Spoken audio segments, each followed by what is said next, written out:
Terrorist attack America தேசத்தில் world trade centre என்கிற ஒரு பெரிய டவர் இருந்துச்சு. உலகத்திலேயே பெரிய டவர் அதுதான். இதுக்கு முன்னாடி இப்போ துபாயில் அந்த புஜ் கலிஃபா அந்த மாதிரி நிறைய சொல்கிறாங்க. அந்த நாட்களில் பார்த்தீங்கன்னா அந்த அமெரிக்கா தேசத்தில் 2 பெரிய வர்த்தகம் நிறுவனம், பெரிய டவர், கிட்டத்தட்ட 100 மாடிகள் கொண்ட ஒரு பெரிய டவர்.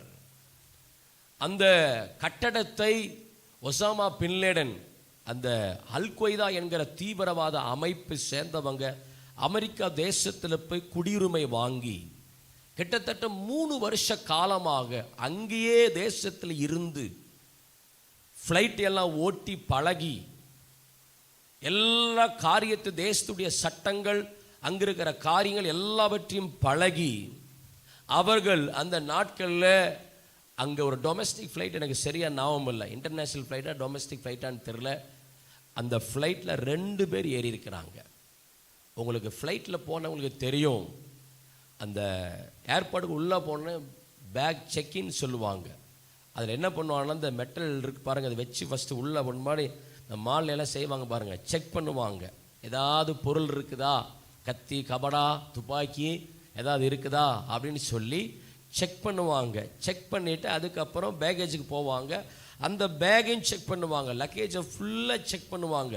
செக் பண்ணி அதுக்கப்புறம் அந்த வெயிட்லாம் பார்த்துட்டு அவங்க ஃப்ளைட்டோட லக்கேஜுக்கு அவங்க ட்ரான்ஸ்ஃபர் பண்ணிடுவாங்க. அதுக்கப்புறம் தான் போய் அவங்க வந்து பார்த்தா சீட்டோட டிக்கெட் கொடுப்பாங்க. அதை முடித்து இமிகிரேஷன் ஆஃபீஸ் இருப்பார், அவர்கிட்ட வெளிநாடு போகிறதா இருந்துச்சுன்னா டொமஸ்டிக்னு அது தேவையில்லை, அவர்கள் செக் பண்ணிவிட்டு அதுக்கப்புறம் தான் பார்த்தீங்கன்னா கொஞ்சம் நேரம் வெயிட் பண்ணி அந்த ஃப்ளைட் டைம் வர்றதுக்கப்புறம் அவங்க போய் உட்காருவாங்க. அப்போ அந்த அமெரிக்காவுடைய ஏர்போர்ட் பார்த்தீங்கன்னா இருக்கிறதுலே பயங்கரமான டைட் செக்யூரிட்டி சிஸ்டம். அமெரிக்காவுடைய ஏர்போர்ட்டில் ரொம்ப கஷ்டம். இன்றைக்கி அதுக்கப்புறம் ரொம்ப கடுபடி ஆகிட்டாங்க. மற்ற வெளிநாட்டுகள் உள்ள வந்தால் ஃபுல் செக்கிங் பயங்கரமாக, சிலர் வந்து ட்ரெஸ் எல்லாம் கழட்டு சொல்லிடுறாங்க. இப்போ சந்தேகமாக இருந்துச்சுன்னு சொன்னால் இந்த பிரச்சனைக்கு அப்புறம் ட்ரெஸ் எல்லாம் கழட்ட சொல்லி நிர்வாணமாக செக் பண்ணி அப்படி தான் அவங்க ஃப்ளைட்டில் ஏற்றுவாங்க. அப்படி இந்த 2 அல்கொய்தாவை சேர்ந்த 2 பேரும் செக் பண்ணிட்டு சொன்ன வார்த்தை ஒன்றும் இல்லை, நத்திங். இந்த நபர்கிட்ட ஆயுதம் ஒன்றும் இல்லை, துப்பாக்கி எதுவும் இல்லை, எல்லாமே சரியா இருக்கு அப்படின்னு சொல்லி ஃப்ளைட்டில் ஏற்றிட்டாங்க. ஃப்ளைட்டு கிளம்பிடுச்சு. ஃப்ளைட்டு கிளம்பி கொஞ்சம் ஏர்போர்ட்டை தாண்டி மேலே டேக் ஆஃப் ஆகி மேலே ஆரம்பிக்கும் உடனே அந்த 2 தீவிரவாதிகள் நேராக கார்பரேட் ரூமுக்கு போனாங்க, பைலட் ரூமுக்கு போய் அதை தடுத்த அந்த ஏரோஸ்டெல்லாம் அடிச்சுட்டு உள்ளே போய் சின்னோண்டு இந்த ஆப்பிள் கட் பண்ணுற கத்தி உள்ளே சொருகிட்டு அந்த பைலட்டை 2 பேரும் அப்படியே கத்தியில் ஒரு அறுத்துட்டான். அறுத்துட்டு இவன் ஃப்ளைட்டு ஓட்ட ஆரம்பிச்சிட்டான். 2 பேர் ஃப்ளைட்டு ஓட்டிகிட்டு போகிறாங்க. போய் நேராக ஒரு ஃப்ளைட்டு அந்த வேர்ல்டு ட்ரேட் சென்டரில் நேரடி அந்த காட்சி முழு உலகமும் பார்த்தாங்க. நேரடி அந்த ஃப்ளைட் போய் அந்த பெரிய பில்டிங்கை அப்படியே உள்ள சொருகி வெடித்து, ஏன்னா உங்களுக்கு தெரியும் ஃப்ளைட்டில் அந்த ஃபியூல் பார்த்தீங்கன்னா பியூர் பெட்ரோல், இதெல்லாம் நமக்கு ஒரு மாதிரி மஞ்சள் கலர் இருக்கும், அந்த ஒயிட் பெட்ரோல்னு சொல்லுவாங்க, பியூராக இருக்கும், பயங்கர சக்தி வாய்ந்த. அதனால தான் அந்த ஃப்ளைட் அவ்வளோ தூரம் மேலே பறந்து போன காரணம். அந்த ஃப்ளைட்டு வெடித்து அந்த 100 மாடி பில்டிங்கும் இடிஞ்சு கீழே வந்து லைவாக பார்த்தாங்க. இன்னொரு தீவிரவாதி என்ன பண்ணா, இன்னொரு ஃப்ளைட்டில் ஏறி அவன் பென்டகன் சொல்ற இராணுவம், அமெரிக்காவுடைய இராணுவ தளவாடம், ரொம்ப ரொம்ப ஹைலி செக்யூரிட்டி அந்த இடம். அவ்வளோ சீக்கிரம் யாரும் அந்த இருக்கிற ஆர்மியிலே சிப்பு இருக்குதாம்மா, அந்த சிப்பு பறிச்சு தான் உள்ளே போக முடியுமா, அவ்வளோ டைட் செக்யூரிட்டி இருக்கிற இடத்துல அந்த தீவிரவாதி ஃப்ளைட் ஓடி போய் அந்த இராணுவ தளத்தின் மேலே மோதி ஒரு பெரிய பாதிப்பு உண்டு பண்ணி லைவாக எல்லா உலக நியூஸில் வந்துச்சு. ஏன் இவ்வளோ பெரிய பாதிப்பு? ஜார்ஜ் புஷ் சொல்கிறாரு, இது எங்களுக்கு மோசமான நேரம். அந்த டைம் அவர் தான் அதிபராக இருந்தார். அமெரிக்கா தேசத்துக்கு இது ஒரு பயங்கரமான துயரமான நாள், கருப்பு நாள் அப்படின்னு என்னமோ சொன்னார். இதுக்கான மெயின் காரணம் என்னன்னு சொன்னால், தன்னுடைய எதிராளி தன் தேசத்துக்குள்ளார வந்து இந்த அமெரிக்காவை பழி வாங்கணும் என்று சொல்லி ஒரு பெரிய பாதிப்பை உண்டு பண்ண வேண்டும் என்று சொல்லி 3 வருஷ காலமா அமெரிக்க தேசத்தில் கலந்து அவங்களோட இருந்து அவளுக்குள்ளார பழகி அந்த ஃப்ளைட்டு ஓட்டுறதே அவனுக்கு அங்கே தான் பழகிருக்கான கொடுமை. அமெரிக்கா தேசத்திலே போய் அந்த நாட்டை அழிக்கிறதுக்கு அங்கே ஃப்ளைட்டை ஓட்டி பழகி லைசன்ஸ் எடுத்து ஒரு பேசஞ்சர் மாதிரி ஏர்போர்ட்டுக்கு உள்ளே போகும் பொழுது செக்கிங் பண்ண சொன்னாங்க. ஒன்றுமே இல்லை கொன்கோ, நீங்கள் போகலாம், ஃப்ளைட்டில் ஏறிக்கலான்னு சொல்லிட்டாங்க. உள்ளே ஏறினதுக்கு அப்புறம் தான் தெரியுது ஒரு பயங்கரமான தேசத்தின் மேலே ஒரு பெரிய பாதிப்பு. அருமையானவங்களே, இந்த காலை வேளையில் 3 பேர் அப்படி சொல்கிறாங்க, எங்கிட்ட ஒன்றுமே இல்லை. வேதத்தில் நத்திங், இந்த செய்தியுடைய தலைப்பு நத்திங்னு சொன்ன கொடுத்துருந்தேன். என்கிட்ட ஒன்றுமே இல்லை. ஒரு வசனத்தை வாசிக்கலாமா? யோவான் 14ஆம் அதிகாரம் 30ஆம் வசனம். இயேசு சொல்ற வார்த்தையை பாருங்க. பேசுவதில்லை, இந்த உலகத்தின் அதிபதி வருகிறான், அவனுக்கு என்னிடத்தில் ஒன்றுமே இல்லை. நம்முடைய வாழ்க்கையில, ஆவிக்குரிய வாழ்க்கையில் இன்னைக்கு பேசுது கொஞ்சம். நம்ம ஆவிக்குரிய 40 நாள் நம்ம நிறைய காரியங்களை தியானிச்சோம், ஆவிக்குரிய காரியங்களை குறித்து. அதிலையும் கொஞ்சம் மேலே, ஒரு படி மேலே பரிசுத்த ஆவியானவர் நம்மை சபை வசனத்துக்கு நடத்தும்படியான விரும்புகிறார். இயேசு சொல்லுகிறார், இந்த உலகத்தின் அதிபதி வருகிறான், அவனிடத்தில் கொடுப்பதற்கு எங்கிட்ட ஒண்ணுமே இல்லை. இன்னைக்கு நம்முடைய ஆவிக்குரிய வாழ்க்கையில நிறைய காரியங்களை குறித்து 40 நாள் தியானிச்சோம், நிறைய ஆவிக்குரிய உன்னதமான காரியங்களை குறித்து தியானிச்சோம். இப்ப நம்ம பேசின எல்லா காரியத்திற்கும் மேலாக இயேசு கிறிஸ்து சொல்லுகிற வார்த்தை, எங்கிட்ட ஒண்ணுமே இல்லை. நான் 3 வருஷம் உலகத்தில் இருந்தேன், 3 வருஷ கால ஊழியத்தில் செஞ்சேன். இயேசு கிறிஸ்துக்கு சகோதரி இருந்திருக்கிறாங்க, குடும்பங்கள் இருந்திருக்குது, தாயும் தகவல் இருந்திருக்கிறார், ஊழியத்தை செய்தார், சீஷத்துவ பயிற்சி கொடுக்கிறார், அப்போஸ்தலரை உருவாக்கினார், ட்ரைனிங் கொடுக்கிறார், அற்புதங்களை செய்கிறார், அடையாளங்களை செய்கிறார், எல்லா யூத கலாச்சாரத்தில் கலந்து எல்லாம் அப்படி இருக்கிறார். அவர் எல்லா காரியத்தை செய்தாலும் ஊழியத்துடைய கடைசி நாட்களில் ஆண்டவர் சொல்லுகிற காரியம், நான் இந்த உலகத்துக்குள்ளாதான் இருந்தேன், இந்த குடும்பத்துக்குள்ளாதான் வாழ்ந்தேன், சீசலோடு கூட இருந்தேன், சபைக்குள்ளார் இருந்தேன், வெளியிருந்தேன், யூதேயா, சமேரியா, எருசலேம், பல இடங்களை சுற்றி திரிந்து கலிலேயா, நிறைய இடத்துல டிராவல் பண்றாரு, நிறைய இடத்துக்கு போகிறார், நிறைய மனுஷோட கலக்கிறார், நிறைய மனுஷோட பேசுகிறார், நிறைய வீடுகளை தங்கினார், மரண வீட்டுக்கு போனார், கல்யாண வீட்டுக்கு போனார், அற்புதங்களை செய்தார், அடையாளங்களை செய்தார். ஆனாலும் இந்த உலகத்துக்குள்ளார இருந்தாரும் கூட இயேசு சொல்றாரு, எங்கிட்ட ஒண்ணுமே இல்லை. இதான் ஆவிக்குரிய ஹை ஸ்டாண்டர்ட். ஒரு ஆவிக்குரிய மனுஷன் வாழ்க்கையில அன்னைக்கு சரியா கண்டுபிடிச்சிருந்தானே ஏர்போர்ட்டுக்குள்ளார, அந்த ஏர்போர்ட்டுக்குள்ளார சரியா கண்டுபிடிச்சிருந்தாங்கன்னா ஒரு பெரிய பாதிப்பு அந்த தேசத்திற்கும் அந்த நாட்டுக்கும் வந்திருக்காது. அதை போல இந்த காலைவேளையிலே நாம் உலகத்துக்குள்ளார இருந்தாலும் இந்த உலகத்தின் அதிபதியாக பிசாசுடைய சரக்கு எங்கிட்ட ஒண்ணுமே இல்லைங்கிற அளவுக்கு என்றைக்கு நம்முடைய வாழ்க்கையில வருகிறோமோ அன்றைக்கு நம்முடைய வாழ்க்கையில பாதிப்புகளே வராது. சில வியாதிகள், சில கஷ்டங்கள், சில போராட்டங்கள், சில இழப்புகள், சில நஷ்டங்கள், சில பாடுகள், சில உபத்திரவங்கள், சில கண்ணீர்கள், சில போராட்டங்கள், சில பயங்கரமான சங்கடமான காரியங்கள் நம்முடைய வாழ்க்கையில தொடர்ந்து நம்மளை நெருக்கி கொண்டே இருக்கிறது. இது எல்லாவற்றுக்கும் காரணம் யார் என்று சொன்னால் பிசாசானவன். ஏன்னா இந்த உலகத்துக்குள்ளார வந்து பிசாசு திருடவும் கொல்லவும் அழிக்கவும் வருகிறானே அன்றி வேறு ஒன்றத்துக்கும் வரான் என்று வேதம் சொல்லுகிறது.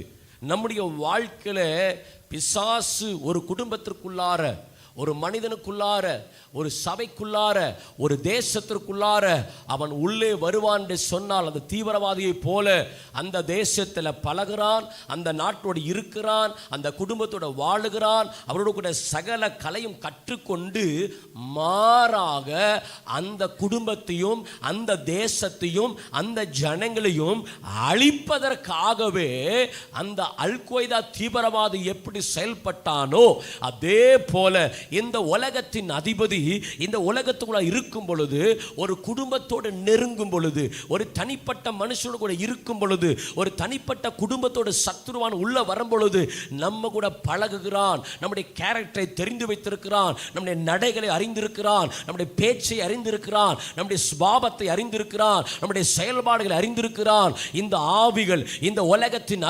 அதிபதி நம்ம கூட இருந்து எல்லாவற்றையும் கற்றுக்கொண்டு இந்த அல் கொய்தா தீவிரவாதி எப்படி தன் பழகினவனையே தன் தேசத்தை அழிப்பதற்காக பல வருடங்களாக திட்டமிடுகிறார். அல் கொய்தா தீவிரவாதி இந்த அமெரிக்கா தேசத்தில் உள்ள போறதுக்கு முன்னாடி பயங்கரமான பக்கா பிளான், பயங்கரமான பிளான். இந்த தேசத்தை எப்படி அழிக்கணும், அமெரிக்காவுக்கு ஒரு பெரிய சேதத்தை உண்டு பண்ணணும் என்று சொல்லி பல வருடங்களாக பக்கா ஸ்கெட்சி போட்டு அந்த தேசத்தில் பழகி அந்த ஃப்ளைட் அவன் எடுத்துட்டு போய் அந்த 2 இடத்தை அடித்து ஒரு பெரிய பாதிப்பை உண்டு பண்ணுகிறான். Please listen. இந்த உலகத்தின் அதிபதிய வேலை என்ன தெரியுமா? உங்களோட கூட பழகும், உங்களோட கேரக்டரோட பழகும், உங்க சுபாவங்களோட மிங்கிலாகும். உங்களுக்கு தெரியாது எதிராளி எப்படி எந்த வழியில எனக்குள் வருகிறான், என் குடும்பத்துக்குள்ள வருகிறான். உள்ள வந்ததுக்கு தான் சேதங்கள் உண்டாகும், உள்ள வந்ததுக்கு அப்புறம் தான் இழப்புகள் உண்டாகும். அவன் உள்ள வந்ததுக்கு அப்புறம் போராட்டங்கள் வரும், அவன் உள்ள வந்ததுக்கு அப்புறம் பெரிய பாதிப்புகள் உண்டாகும், அவன் உள்ள வரக்கு அப்புறம் பயங்கரமான கஷ்டங்கள் உண்டாகும், வேதனை உண்டாகும், மரணங்கள் உண்டாகும், போராட்டங்கள் உண்டாகும், பலவிதமான உபத்திரங்கள் உண்டாகும், பலவிதமான காரியங்கள். இந்த தீவிரவாதியை போல இந்த உலகத்தின் அதிபதி ஒரு மனுஷன் உள்ளே வந்து நிறைய ப்ராப்ளம்ஸ் கொண்டு வருவான். பாவத்தை நமக்குள்ள இருந்து செய்ய வைப்பான், நம்மோட பழகிடுவான். உங்களுக்கு தெரியாது. நான் தான் அந்த எக்ஸாம்பிள் சொன்னேன். எதுக்காக அந்த உதாரணத்தை சொன்னேன்? 9/11 ரொம்ப ஃபேமஸான உலகத்தில் நடந்த முக்கியமான சம்பவம்.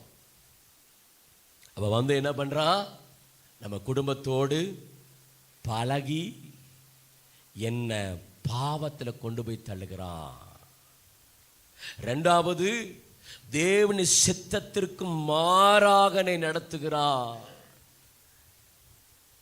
3வது, தேவனுக்கு பிரியமானவனா இல்லாதபடி அபாத்திரமான பாத்திரமா என்னை மாற்றுகிறார். 4வது, என் சுய சித்தத்தை வைத்து என்னை அழிக்கிறான். தேவ சித்தம் வாழ்க்கை நிறைவேற முடியாதபடிக்கு இந்த உலகத்தின் அதிபதி என்னோடு கூட இருந்து என்னை பழகி, என் பேச்சு, என் சுவாசம், நம்ம பாடுறோம், என் பேச்சில், என் மூச்சில், என் நடையில, என் உடையில கலந்திருக்கிறீங்க பரிசுத்த ஆவியானவரே அப்படின்னு பாடுறோம். ஆனா இந்த உலகத்தின் அதிபதி ஒரு மனுஷனுக்குள்ளார, ஒரு குடும்பத்திற்குள்ளார, ஒரு தலைமுறைக்குள்ளார, ஒரு தனிப்பட்ட மனிதனுக்குள்ளார உள்ள நுழையிறது உங்களுக்கு தெரியாது. அவைகளை இடம் கொள்ள விடாவிட்டால் குடும்பத்தில் பயங்கரமான பிரச்சனைகள் வரும், மரணங்கள் ஏற்படும், வியாதிகளை கொண்டு வரும், நஷ்டங்களை கொண்டு வரும், அவமானங்களை கொண்டு வரும், பாவத்தில் விளைவிக்கும். பயங்கரமான நெருக்கடிகள், பயங்கரமான ட்ரபிள்ஸ் நம்முடைய குடும்பத்தில் வர ஆரம்பிக்கும். வந்ததுக்கு அப்புறம் தான் பாதிப்பு, வந்ததுக்கு அப்புறம் தான் அதுக்கப்புறம் ஆராய்ச்சி பார்க்குறாங்க எப்படி இவ்வளோ பெரிய அழிவு நம்ம நாட்டுக்கு வந்துச்சு. ஜார்ஜ் பிஸ்காது இன்வெஸ்டிகேஷன் டீமை வெயிட் பண்ணி எப்படி இந்த பாதிப்பு, எப்படி தீவிரவாதி உள்ள வந்தான், அதுக்கப்புறம் செக் பண்ண அவன் சாதாரணமாக உள்ள வந்து இங்கே பழகி எல்லாத்தையும் தெரிஞ்சுட்டு அந்த தேசத்தை அழிக்கிறது போல உங்களை அழிப்பதற்காக இந்த உலகத்தின் அதிபதி உங்களோடு கூட தான் இருப்பான். ஆனால் இயேசு கிறிஸ்து சொல்றாரு, இந்த 3 வருஷ காலம் உலகத்தின் அதிபதி வருகிறான். எங்களிடத்தில் அவனோட ஒண்ணுமே இல்லை. அவனுடைய பாவம் என்கிட்ட இல்லை, அவனுடைய அநியாயம் என்கிட்ட இல்லை, அவனுடைய சுபாவம் எனக்குள்ளார இல்லை, பிசாசுடைய தந்திரங்கள் என்கிட்ட இல்லை, பிசாசுடைய காரியங்கள் என்கிட்ட ஒண்ணுமே இல்லை. ஆண்டவர் சொன்னார், நத்திங். என்னை செக் பண்ணி பாருங்க, என்கிட்ட ஒண்ணுமே இல்லை. ஐயா, இது ஒரு ஆவிக்குரிய ஹை ஸ்டாண்டர்ட் நான் சொல்லுவேன். உங்களுக்கு கேள்வி வச்சு பாருங்க, பிசாசு எனக்குள்ளார அவனோட சரக்கு ஒண்ணுமே இல்லை அப்படின்னு நீங்க சொன்னீங்கன்னு சொன்னா, அப்பதான் நீங்க கிறிஸ்துவுக்காக சரியான பாதையில நீங்க போயிட்டு இருக்கிறீங்கன்னு அர்த்தம். சாத்தான் நம்முடைய வாழ்க்கை எப்படி தந்திரமாய் பிடிப்பான்னு பார்ப்பான். இயேசு சொன்னார், என்கிட்ட ஒண்ணுமே இல்லை. இன்னொரு வசனம் கூட வாசிக்கலாமா? மார்க் 14ஆம் அதிகாரம் 55லிருந்து சில வசனங்களை வாசிக்கலாம். மார்க் சுவிசேஷம் 14ஆம் அதிகாரம் 55லிருந்து சில 59 வாசிக்கலாம்.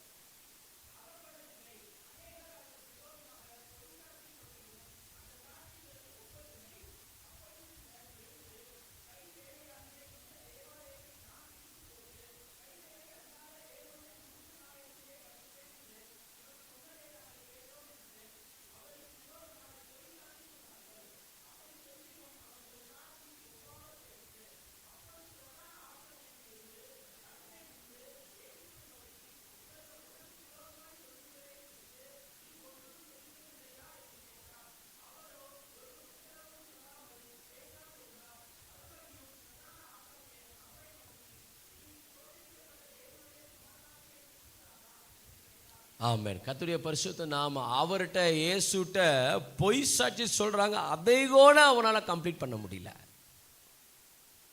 அப்படி சொல்லியும் அந்த சாட்சி ஒவ்வாமை போட்டு என்ன சொன்னா செல்லாம போயிடுச்சு.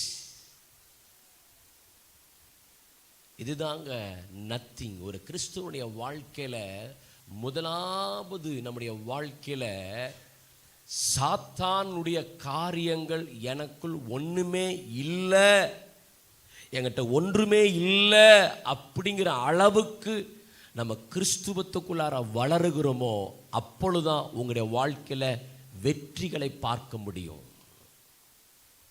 இல்லைன்னா அமெரிக்கா தேசத்துக்கு நடந்த மாதிரி உங்க குடும்பத்தை நடக்கும். உங்களோட பழகும் அந்த ஆவி டேமேஜ் உண்டு பண்ணும், நஷ்டங்களை கொண்டு வரும், ப்ராப்ளம்ஸை கொண்டு வரும், சமாதானத்தை கெடுக்கும், சந்தோஷத்தை கெடுக்கும், நிம்மதியாக வாழ முடியாது. ஏதாவது ஒரு பாவத்தில் நம்முடைய அடிமைத்தனம் பண்ண வச்சிரும், கீழ்ப்படியாமல கொண்டு போயிடும், தேவ சத்தத்தை கேட்க முடியாமல் போக வச்சிரும், தேவ சித்தத்தை செய்ய முடியாத போய வச்சிரும், சுயத்தை டாமினேட் பண்ண வச்சு தேவ சித்தத்தை செய்ய முடியாத அளவுக்கு பல நாட்களாக நம்மை இந்த உலகத்தின் அதிபதி கொஞ்சம் கொஞ்சமாக நம்மை விட்டு, தேவனை விட்டு, தேவனுடைய அன்பை விட்டு, தேவனுடைய பிரசன்னத்தை விட்டு, தேவனுடைய ஆலயத்தை விட்டு கொஞ்சம் கொஞ்சமாய் பிரிய செஞ்சு ஆவிக்குரிய வாழ்க்கையில பெரிய நஷ்டத்தை உண்டு பண்ணிடுவான். அப்படி சாத்தானுடைய தந்திரம் என்ன? யாருமே நல்லா இருக்கக்கூடாது, யாருமே நல்லா இருக்கக்கூடாது, யாருமே ஜெபிக்க கூடாது, யாருமே பரிசுத்தமா வாழக்கூடாது, யாருமே தேவனுக்கு கீழ்ப்படிந்து நடந்துடக்கூடாது, யாருமே பாவத்துக்கு விரோதமாக எதிர்த்து நிற்க கூடாது, நம்முடைய ராஜ்யத்துக்கு விரோதமாக யாரும் நிற்க கூடாது. யாருக்கு எந்த காரியத்தை கொடுத்தா இவங்க பாவத்தில் விழான்னு உனக்கு தெரியும். யாருக்கு பாவத்தை கொடுக்காம ஸ்வாபத்தின் மூலமாக விளைவிக்க முடியும். சிலருக்கு தன்னுடைய வேலைகளை பாவத்தில் விளைவிக்க முடியும், சிலருக்கு பிசினஸ் மூலமா பாவத்தில் விளைவிக்க முடியும், சிலருக்கு குடும்பத்தின் மூலமாக விளைவிக்க முடியும், சிலருக்கு அடிக்ஷன் மூலமா விளைவிக்க முடியும், சிலருக்கு கீழ்ப்படியாத கேரக்டர் கொடுத்து வசனத்துக்கு கீழ்ப்படியாதபடி பல நாட்களாக ஒரு பெரிய சேதத்துக்குள்ளார கொண்டு போய் குடும்பத்துக்குள்ளார பயங்கரமான பிரச்சனை கொண்டு வர முடியும். இதை நீங்க ஐடென்டிஃபை பண்ணல, ஏர்போர்ட் அத்தாரிட்டி அந்த 2 அல்கொய்தா தீர்வு அதை செக் பண்ணாம விட்டாங்க, சரியா கிளியர் பண்ணாம விட்டுட்டாங்க. அதனால ஒரு பெரிய பாதிப்பு அந்த தேசத்தையே மாற்றினது. அன்பு சகோதரனே, சகோதரியே, இந்த உலகத்தின் அதிபதி உனக்குள் எப்படி வருகிறாய் என்பதை நீ செக் பண்ணாவிட்டால் உனக்குள் நடக்கூடிய சில காரியங்கள், உன் குடும்பத்தில் நடக்கூடிய காரியங்கள், உன் பிள்ளைகளுக்கு நடக்கூடிய காரியங்கள், உன் ஆவிக்குரிய வாழ்க்கை நடக்கிற சில காரியங்கள், சத்துரு கொண்டு வர நய வஞ்சங்களை நீ ஸ்கேன் பண்ணி அதை நீ ஐடென்டிஃபை பண்ணி அது பார்க்க தெரியாம இருப்போமே ஆனால் நான் நிச்சயமா சொல்லுகிறேன், ஒரு பயங்கரமான சேதம் குடும்பத்தை நடக்கும். நம்ம சொல்லணும், எங்கிட்ட ஒண்ணுமே இல்லை, பிசாசுடைய சரக்கு எங்கிட்ட ஒண்ணுமே இல்லை. நம்ம பாட்டு பாடுறோம், என் பேச்சில், என் மூச்சில், என் சொல்லுல, என் செயலில் யார் கலந்திருக்கிறா? பரிசுத்த ஆவியானவர். இயேசு மாதிரி ஹை ஸ்டாண்டர்ட் வந்து பாருங்க. அவனுடைய சரக்கு வரான், எதிராளி வரான், அவனோட சரக்குன்ட்டு ஒண்ணுமே இல்லை. இப்போ நம்ம வாடகை வீட்டில் இடந்த இடம், நம்ம நிறைய செட்டப் பண்ணிட்டோம், பாய், சேரு, ஆடியோ வீடியோ எல்லாம். ஒரு நாள் சொல்றாங்க, எங்களுக்கு இது நீங்கள் காலி பண்ணி கொடுங்கன்னு. சரி, நம்மளும் இதை விட ஒரு நல்ல பெரிய இடத்துக்கு கொண்டு போகிறோன்னு வச்சு, உதாரணத்துக்கு எல்லாத்தையும் எடுத்துகிட்டு போயிட்டோம். ஒரே ஒரு ஸ்டேஜ் மாத்திரம் விட்டுட்டு போயிட்டோம், எல்லாத்தையும் எடுத்துகிட்டு போயிட்டோம், பேக் பண்ணி லைட்டு எல்லாத்தையும் எடுத்துகிட்டு போயிட்டோம். இந்த ஒரே ஒரு ஸ்டேஜ் மாத்திரம் எடுத்துகிட்டு போயிட்டோம். நான் ஹவுஸ் ஓனர்கிட்ட போய் நிற்பேனா நிற்க மாட்டேனா? கண்டிப்பாக நிற்போம். ஏன்னா இது என்னுடைய பொருள். அதனால் நான் கண்டிப்பாக வருவேன். 1 மாதம் ஆனாலும் 2 மாதம் ஆனாலும் அந்த அம்மாட்ட சொல்லுவேன், ஏம்மா நாங்கள் இதுக்கு 10-20,000 செலவு பண்ணி இது மேட்டெல்லாம் போட்டு நிறைய செலவு பண்ணியிருக்கிறோம், இது நான் வந்து எடுத்துகிட்டு போகிறேன். இல்லையே, எல்லாமே எடுத்துகிட்டு போயிட்டீங்களே, உங்களுக்குரியதில்லை. இல்லை இல்லை இல்லை, எல்லாத்தையும் எடுத்துகிட்டு போயிட்டேன். ஆனால் ஒன்று, இது என் பொருள். உலகத்தின் அதிபதி உங்களை விட்டு முழுவதுமா போயிட்டானா அல்லது ஏதாவது இன்னும் உங்களுக்குள்ளார வச்சிருக்கிறானா? நீங்க சொல்லணும், என்கிட்ட ஒண்ணுமே இல்லை. அந்த அளவுக்கு நீங்க வந்துட்டீங்கன்னு சொன்னா உங்க வாழ்க்கையில சத்துரு உட்புகுதலும் குடிபோரும் இராது. அது முடியாத காரியம் கிடையாது, அது செய்ய முடியாத ஒன்றும் கிடையாது. நிச்சயமா செய்ய முடியும். ஆண்டவர் நம்மளால முடியாத ஆண்டவர் எழுதி வைக்கல. ஆண்டவர் சரி, இவர் நம்ம ஆண்டவராக இயேசு கிறிஸ்து, அவர் வந்து தெய்வமா இருந்தாரு, மனுஷனா இருந்தாரு. அவருக்கு என்னங்க பிசாசு ஜெயிச்சன்னு சொல்லலாம். இன்னொரு மனுஷன் நான் காண்பிச்சு கொடுக்கிறேன், எல்லாத்துக்கும் தெரிஞ்ச மனுஷன் பேதுரு. அப்போஸ்தலர் 3ஆம் அதிகாரம் 5, 6, 7 வசனத்தை வாசிக்கலாம். அவர் அவனிடத்தில் ஏதாவது கிடைக்கும் என்று அவர்கள் நோக்கி பார்த்தான்.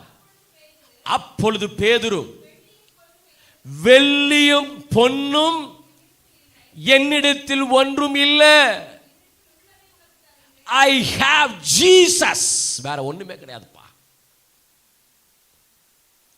பேதுரு ஆலயத்துக்குள்ள போறாரு, பிச்சைக்காரர் நிக்கிறார். ஐயா எனக்கு ஏதாவது கிடைக்குமா, எனக்கு ஏதாவது நீங்க கொடுப்பீங்களா அப்படின்னு சொல்லி பேதுருட்ட அன்னைக்கு அந்த மனுஷன் நிற்கிறான். எனக்கு சுகம் வேணும், எனக்கு விடுதலை வேணும், நான் ஆசீர்வாதமாகணும், ஏதாவது எனக்கு கொடுத்தீங்கன்னா பரவாயில்ல, ஏதாவது கொஞ்சம் காசு கொடுத்தீங்க, வெள்ளி காசு கொடுத்தீங்கன்னா பரவாயில்ல, ஏதாவது ரூபாய் நோட்டு கொடுத்தீங்கன்னா பரவாயில்ல அப்படின்னு சொல்லும்போது பேதுரு சொல்றாரு, நத்திங், என்கிட்ட ஒண்ணுமே இல்லை, ஐ ஹாவ் ஜீசஸ். ஒன்னே ஒன்று இருக்கு என்கிட்ட, ஒன்லி ஒன். என்கிட்ட இயேசு மாத்திரம் இருக்கிறார். I have Jesus. என்கிட்ட வேற ஒண்ணுமே இல்லை. அவன்கிட்ட சொல்றான், என்கிட்ட ஒண்ணுமே இல்லப்பா, என்கிட்ட ஒண்ணு இருக்குது, நான் அதை விட உனக்கு தரேன். அந்த எனக்குள்ள இருக்கிற ஜீசஸ, எனக்குள்ள இருக்கிற இயேசுவை நான் உன்கிட்ட தரேன்னு சொல்லி நசரேயனாக இயேசு கிறிஸ்துவின் நாமத்துல எழுந்து நட அப்படின்னு சொன்னா உடனே எழுந்து நடக்க ஆரம்பிச்சிட்டான். ஆவிக்குரிய ஹை ஸ்டாண்டர்ட், ஆவிக்குரிய உன்னதமான அனுபவம்.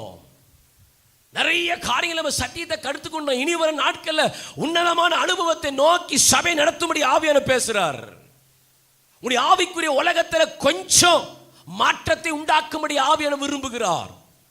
நிறைய காரியங்களை கற்றுக்கொண்டோம். ஆனா இப்ப போகிற நம்முடைய பாதை, சபையுடைய பாதை உன்னதமான அனுபவம், மேலான அனுபவம், மேலான காரியம். மேல போகிற அனுபவம், கீழே நடக்கிற அனுபவம் இல்ல.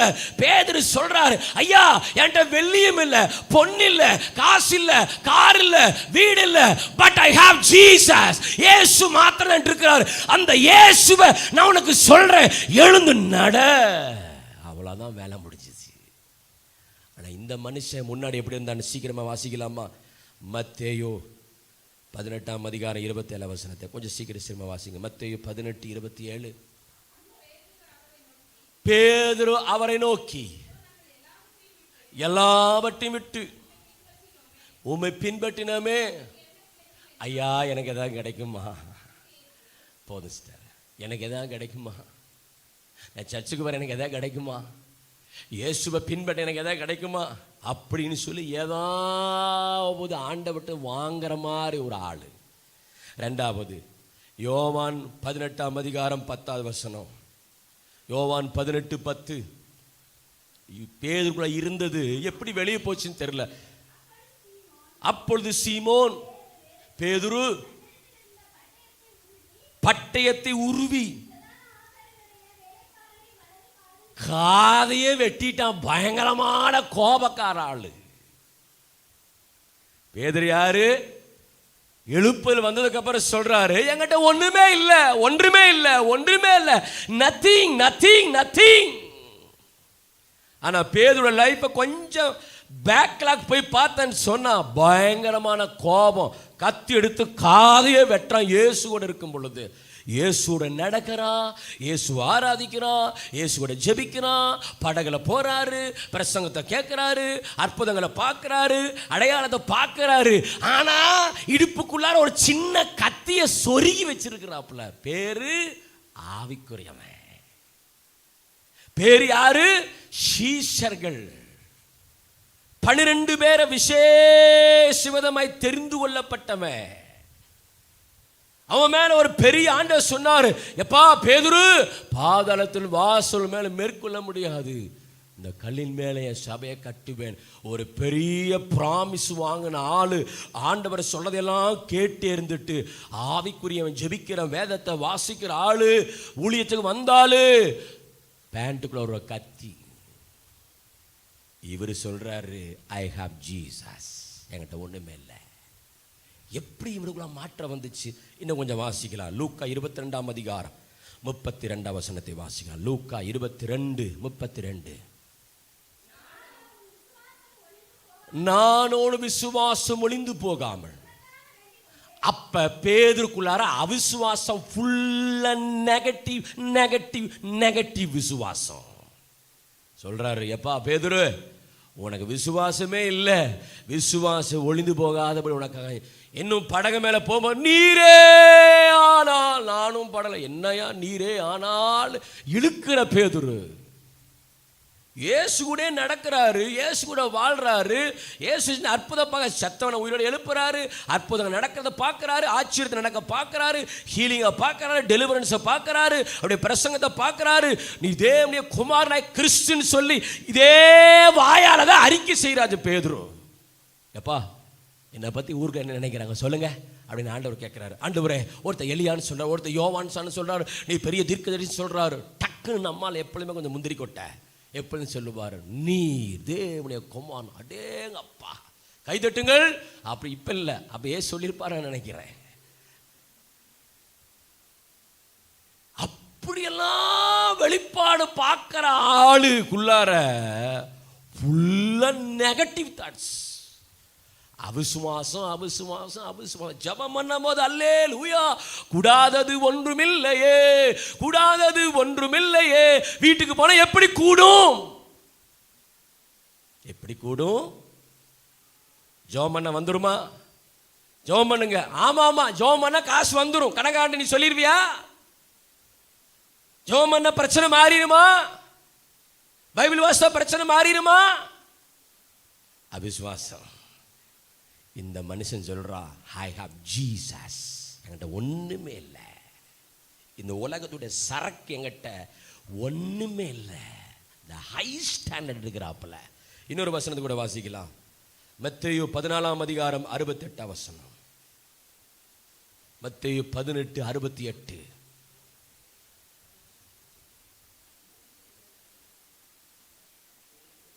14 பேதுரு மறுதலிக்கிறார்ல.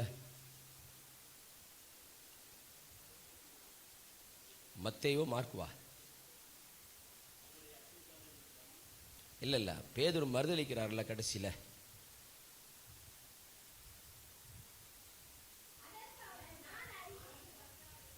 மார்க்கு 14:68. அதற்கு அவன், நான் அறியேன், எனக்கு சொல்லுகிறது யாருன்னு தெரியாது.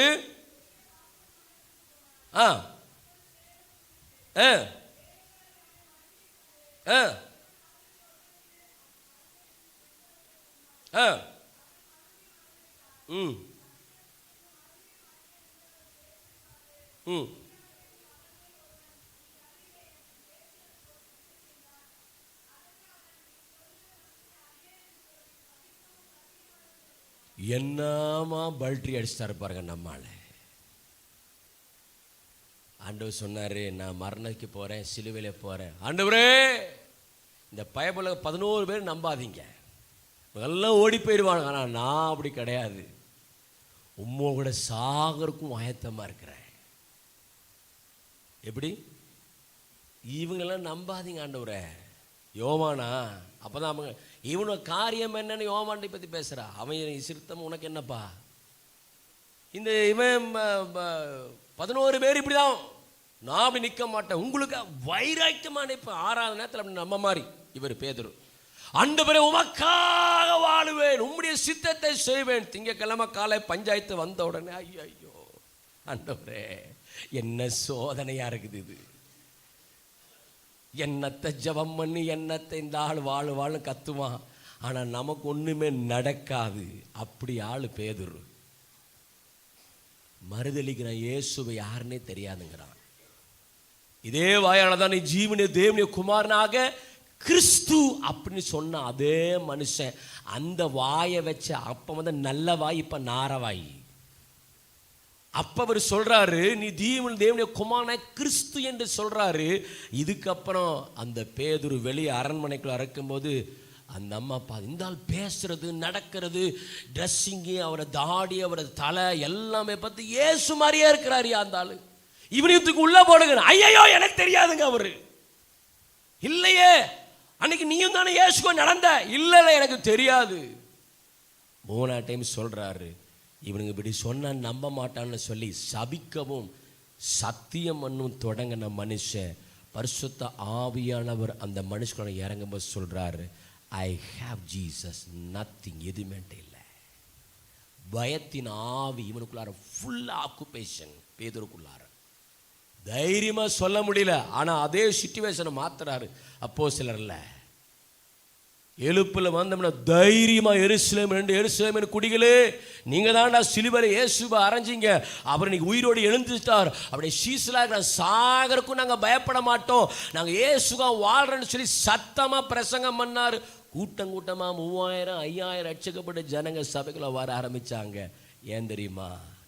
இந்த மனுஷன் அப்பப்ப செக் பண்றாரு, எனக்குள்ளார உலகம் இருக்குதா, எனக்குள்ளார பயம் இருக்குதா, எனக்குள்ளார அவிசுவாசம் இருக்குதா. செக் பண்ணாத போன அமெரிக்கா தேசம் பயங்கரமான லாஸ்.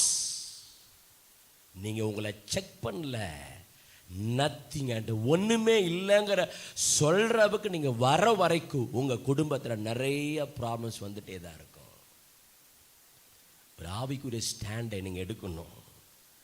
அப்படிப்பட்டதான அபிஷேகத்தை கர்த்தருடைய ஆவியானவர் நமக்குள்ளார வைக்க விரும்புகிறார். கிறிஸ்துன்னு சொன்ன மனுஷன் அப்படியே அண்டர்பல்ட்டி அடிச்சுட்டு சொல்றாரு, எனக்கு இயேசு யாருன்னே தெரியாது, என்னை விட்டுங்கய்யா, ஏயா என்னை தொந்தரவு பண்றீங்க? அவனுக்கு தெரியாதா? தெரியவே தெரியாது. அவர் பார்க்கலையா? பார்க்கவே கிடையாது. அவளை இருக்கிறியா? அவர் கூட இருக்கவே இல்லை. அட ஏயா என்னை போட்டு சாவடிக்கிறீங்க? அவருக்கு எனக்கு எந்த சம்மந்தம் இல்லையா? சொன்னா நம்புங்கய்யா அப்படிங்கிறாரு. இந்த மனுஷன் தான் சொல்றான், என்கிட்ட ஒண்ணுமே இல்லை, வெள்ளியும் பொண்ணும் உலகமும் பிசாசு ஒண்ணுமே என்கிட்ட இல்லை, என்கிட்ட ஒண்ணே தான் இருக்குது, இயேசு மாத்திரம் தான் இருக்கிறாரு. அல்லேலூயா, அல்லேலூயா. பிசாசின் சோதனை பெருகிட்டாலும் சோர்ந்து போகாமல் முன்னேறவே. பிசாசின் சோதனை பெருகிட்டாலும் சோர்ந்து போகாமல் முன்னேறவே. உலகமும் மாமிசையும் மயக்கிட்டாலும் மயங்கிடாமல் முன்னேறவே.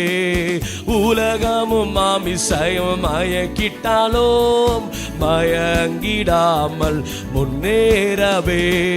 இயேசு போதுமே போதுமே, இயேசு போதுமே போதுமே, எந்த நாளிலுமே எவ்வேளையிலுமே எந்த வாழ்வினிலே இயேசு போதுமே. சொல்லலாமா?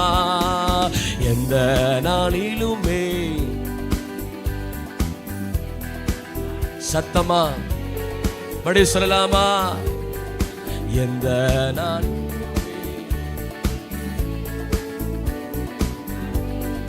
இயேசு போதுமே. மனிதர் என்னை விட்டாலும் மாமிசம் அழுகி நாரிட்டாலும் சொல்லலாமா?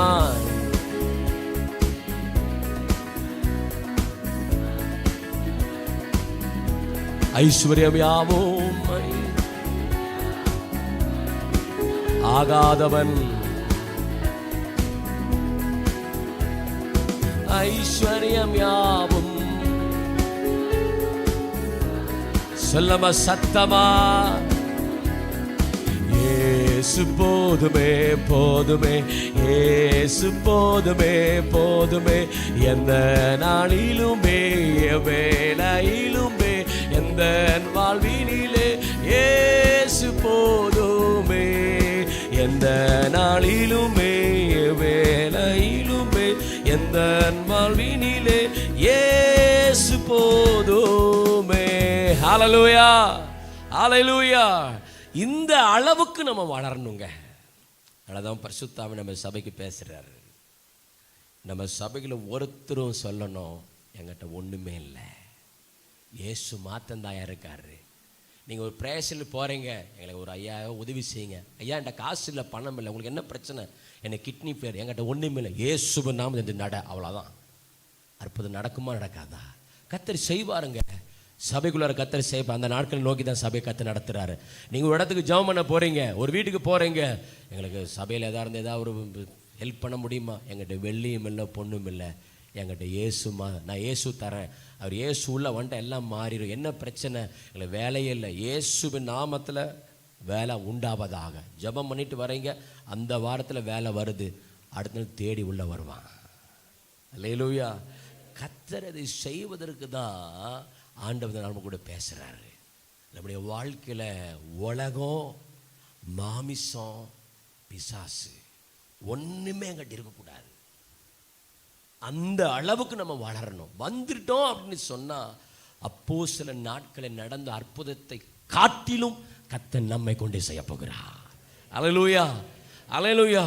அந்த பாவத்தை வெறுக்கிறதான அனுபவம், உலகத்தை வெறுக்கதான் அனுபவம், சுயத்தை வெறுக்கதான் அனுபவம், இருக்கிற அத்தனை ரிசோர்ஸையும் மறக்காம அதை வெறுத்துட்டு எனக்குள்ளார இயேசு வந்துட்டா போதும், என்னால் எல்லாத்தையும் ஜெயிக்க முடியுங்கிற அளவுக்கு நம்முடைய வாழ்க்கையில் கிறிஸ்துவோடு நெருங்க ஆரம்பிச்சிட்டோம் அப்படின்னு சொன்னா எல்லாமே சாத்தியம். இன்னும் பேதுரு குறித்து 2-3 வசனத்தை கூட வாசிக்கலாம். மத்தேயு 16ஆம் அதிகாரம் 22-23. அப்பொழுது பேதுரு அவரை தனியா கூப்பிட்டு போய், ஆண்டவரே இந்த மாதிரி எல்லாம் உங்களுக்கு நடக்கக்கூடாது, நீங்க யாரு தெரியுமா? ஆண்டவரே உசுப்பேத்துறாரு. இவர் சிலுவையில் அரைஞ்சு அவர் மரிக்கணும்னு சொல்லி அதை குறித்து டிஸ்கஸ் பண்றாரு. நைஸா பேதுரு, ஆண்டவரே இங்க வாங்க, வாங்க, இவனுங்கெல்லாம் நீங்க நம்பாதீங்க, இப்படியெல்லாம் நீங்க சாகக்கூடாது, சரிங்களா? யாரு? இவர் இயேசு மாதிரியும் அவர் பேதுரு மாதிரி இயேசுவை ட்ரீட் பண்றாரு. பேதுரு, ஆண்டவரே இதெல்லாம் நடக்கூடாது, ஆண்டவரே நீங்க எவ்வளவு பெரிய ஆள் தெரியுமா? உசு பேத்துறாரு, நீ எவ்வளவு பெரிய ஆள், நீ ஜெயமணிய குமார், நீங்க போய் இப்படி சாகலாமா?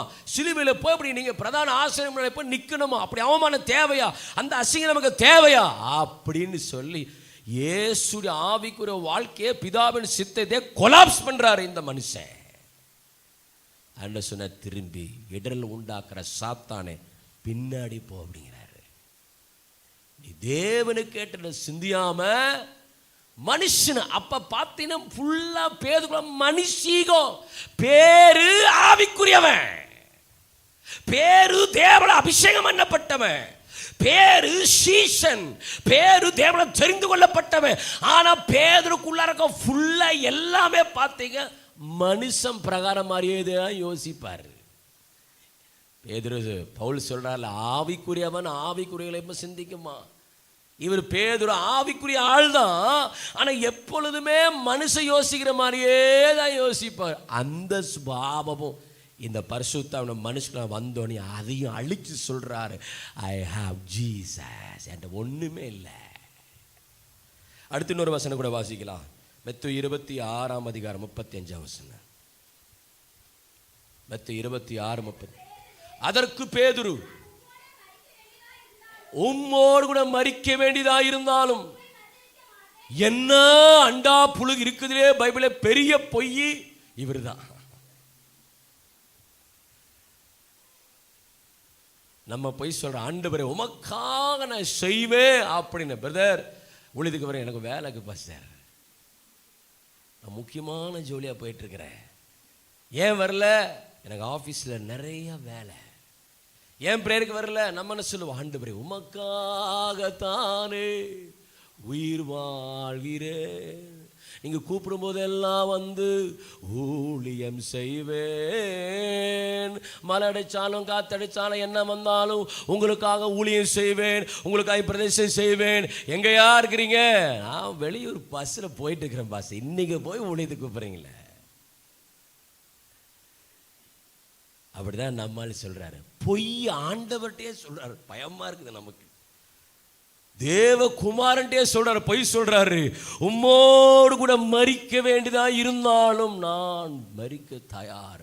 ஒரு வேலைக்காரி சொல்றா, யோ நீயும் தானே இயேசு கிறிஸ்து? அடா பாவி, நானாவது ஏசாவது எனக்கு அவருக்கு எந்த சம்பந்தம் இல்லை, நீங்க பாட்டுக்கு மனான எக்கச்சமா மாட்டு விட்டுறாதீங்க, அவரை பிடிச்சிட்டு போனோமா என்னையும் பிடிச்சிட்டு போயிடுவாங்க, வேண்டாம் இயேசு எனக்கு தெரியாது. அப்படியே ரிவர்ஸ் அடிக்கிற ஆளு. பரிசுத்த ஆவியான வல்லமை பெந்தெகோஸ்தில் உள்ள இறங்கும் பொழுது அவன் சொல்றான், என்கிட்ட ஒண்ணுமே இல்லை, எவனும் என்னை ஒன்றும் செய்ய முடியாது, இயேசுவுக்காக சிலுவையில தலைகீழாக. அப்படி சொன்ன ஆளு இயேசுவை கடைசியில தலைகீழாக மரித்து இயேசுவுக்காக மரித்த ஒரு பரிசுத்தவான். அந்த ஆவிக்குரிய முன்னேற்ற அந்த கிராஃப் பாருங்க, பேதுடைய வாழ்க்கையில அப்படியே சர்ன்னு மேலே ஏறுது. நம்மள மாதிரியே தான் இருந்தார் பேதுரும், நம்ம பொய் சொல்ற மாதிரியே தான் அவரும் பொய் சொல்லாரு ஆண்டவர்கிட்ட. ஆனா பரிசுத்தாவின் உள்ள வந்து அந்த மனுஷங்கள வேலை செய்ய வேலை செய்ய வேலை செய்ய இதெல்லாம் வெறுக்கிறாரு. இன்னும் இதெல்லாம் எனக்கு தேவையில்லாதது, நான் அவர் பின்னாடி வந்துட்டேன்னு சொன்னா திரும்பி பார்க்க மாட்டேன். கிறிஸ்துவோடு நடந்தான சத்தியம் எனக்கு தெரியல. பரிசுத்தனைக்குள்ள வந்ததுக்கு அப்புறம் சொல்றாரு, என்கிட்ட ஒண்ணுமே இல்லையா, வெள்ளியும் பொண்ணும் நீ நினைக்கிற மாதிரி பிசாசு பயத்தின் ஆவி அவிசுவாசம் கீழ்ப்படியாம எதுவுமே கிடையாது, என்கிட்ட ஒண்ணு நான் இல்லை. எனக்குள்ளார முழுவது இயேசு வந்துட்டார், எனக்குள்ளார பரிசுத்தாவியான வாசம் பண்றனால இந்த உலகத்துடைய சரக்கு என்கிட்ட ஒண்ணுமே இல்லை. டிவி இல்லை, சினிமா இல்லை, ஜோக் இல்லை, வெத்தலை பாக்கு இல்லை, கெட்ட வார்த்தை இல்லை, அப்புறம் வேற என்ன, இதெல்லாம் என்கிட்ட எதுவுமே இல்லை, ஒண்ணுமே இல்லை. சண்டை கிடையாது, பிரச்சனை கிடையாது, ஃபுல்லா ஆவின் கனி, ஃபுல்லா ஆவின் வரம். அப்படிதான் இருக்குது. பழைய மனுஷன் காணாம போயிட்டான். அப்படி இருந்த மனுஷன் ஆண்டவர்கிட்டயே பொய் சொன்ன ஆளு அதை பின்னாட்களில் கிறிஸ்துவுக்காக உயிரையும் கொடுக்கும் நான் தான். அவர் சொல்றார், நத்திங் என்கிட்ட ஒண்ணுமே இல்லை. இன்னொரு வசனத்தை வாசித்து பேதுரு முடிக்கலாம். மத்தேயு 26:40 மத்தேயு 26:40. பின்பு அவர் சீஷனிடத்தில் வந்து அவரை நித்திரை பண்ணுகிறதை கண்டு பேதுருவை நோக்கி, 1 மணி நேரம் கூட ஜெபிக்காத பேதுரு. நம்ம பாஷையில் சொன்னா தூங்க முஞ்சி காலை 5 மணி பிரேயர்ல எப்படி தூங்கிட்டே அட்டன் பண்ண. அந்த மாதிரி பேதுரு காலையில் விடிய காலையில் ஆண்டவர் அந்த ஜெபத்தை பாவி 1 மணி நேரமாக அதை ஜெபம் பண்ணுறான, 1 மணி நேரம் கூட ஜெபிக்க கூடாது என்ன எழுகிறான். போன் எடுத்துட்டு போறான், டைம் பார்க்குறான், பாத்ரூம் போறான், தண்ணிக்கு போறான், எந்திரிச்சு போறான். 2 மணி நேரம் சேர்ல உட்கார முடியல, வலிக்குது அப்படியே. பாத்ரூம் போறது என்ன, உச்சா போறது என்ன, கக்கா போறது என்ன, 1 மணி நேரம் கூட ஜெபிக்க முடியல. காலையில இருந்து 24 ஒரே பிசி பிசி பிசி. என்ன பிசி எனக்கு தெரியல. 1 மணி நேரம் பைபிள் படிக்க முடியல, 1 மணி நேரம் ஜெபிக்க முடியல. கேட்டா நான் யார் தெரியுமா? நாவிக்குரிய. நான் 30 வருஷம் கிறிஸ்துமையா. ஓ 25 வருஷம், 10 வருஷம், 4 வருஷம், 3 வருஷம் 1 மணி நேரமாவது ஜெபிக்க முடியாதான்னு மத்த ஆளை பார்த்து கேட்டா பரவாயில்ல, பேதுருவே பார்த்து டைரக்டா கேட்கிறாரு.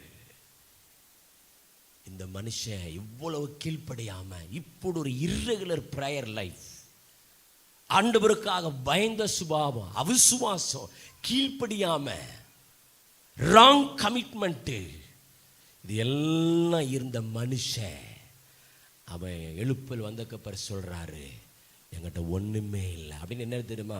இது வாசித்தது அத்தனையுமே என்கிட்ட ஒண்ணுமே காணாம. இதுதாங்க ஒரு ட்ரூ ரிவைவல். இதுதான் உண்மையான எழுப்புதல். பழைய மனுஷன் அப்படி இப்படின்னு இருந்தான் பேதுரு. ஆமா, ஜெபிக்க மாட்டாரு, ஜெபம் பண்ற ஆண்டவரே அப்படின்னு, எனக்கா ஜெபம் பண்ணுப்பா, நான் போய் சாக போறேன், எனக்கா ஜெபம் பண்ணுன்னு சொன்னா இவரு நல்லா தூங்குறாப்புல. கீழ்படிய மாட்டாரு, அவிசுவாசம். நீரே ஆனால் கடல் மேல் நடக்கணும், சரி வா அப்படின்னு நடக்க சொன்னாரு. நடந்தா அப்புறம் இயேசுவும் பார்க்குறாரு, கடலையும் பார்க்குறாரு, இயேசுவும் பார்க்குறாரு, கடையும் பார்க்குறாரு. இயேசு பார்க்கும்போது ஃபுல் கான்ஃபிடன்ஸ். சபைக்கு வரும்பொழுது சத்தியத்துக்கு ஆமா இப்படி நிற்கணும், வைராக்கியமா நல்லா நிற்கிறது செய்தி. அந்த ஊழியக்காரன் நல்லா மெருகத்துனா நல்லா இருக்குது. ஆனால் கடல் மேல் நடக்கும்பொழுது ஆண்டவரே என்னை ரட்சியும், கீழே போயிட்டேன். விசுவாசம் அப்படியே மாற்றி மாற்றி மாற்றி நடக்கக்கூடிய மனுஷன் பேதுரு. இயேசுவை பார்த்தா கடல் மேல அப்படியே தரம நடக்கிறமா அப்படியே நடக்கிறேன், அப்படி நடந்து வர. கீழே கடலை பார்த்தா ஆஹா இவ்வளவு பெரிய கடல் உள்ளமான என்ன ஆகும், திமிகள் இருக்கும், அது இருக்கும், நம்மளை கவ்வீரும். அவிசுவாசம், ஃபுல்லா அவிசுவாசம். இதையெல்லாம் தாண்டி பரிசுத்த ஆவியான ஒரு மனுஷன் உள்ள வந்த உடனே அவன் சொல்றான், நத்திங். என்னை செக் பண்ணி பாருங்க, என்கிட்ட ஒண்ணுமே இல்லை, கீழ்ப்படியாமல் இல்லை, ஜெப வாழ்க்கை இல்லாத அனுபவம் இல்லை, பரிசுத்தம் இல்லாத அவிசுவாசம், கீழ்ப்படியாம தேவனை முறுமுறுக்கிறது, ஆண்டவர் ஆராதிக்காம எந்த பாவமே கிடையாதுயோ. ஐ ஹாவ் ஜீசஸ், இயேசு மாத்திரம் தான் இருக்குது. வா உனக்கு என்ன பிரச்சனை, எனக்கு கால் பிரச்சனையா, எழுந்து நட, அவ்வளோதான், வேற பேச்சே கிடையாது.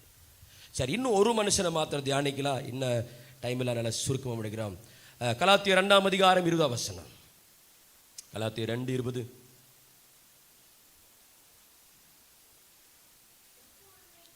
கிறிஸ்துவுடனே கூட சிலுவையில் அறையப்பட்டேன், ஆயினும் பிழைத்திருக்கிறேன், இனி நான் அல்ல. இவரும் சொல்றாரு, பவுல் சொல்றாரு, எனக்கு ஒண்ணுமே இல்லப்பா,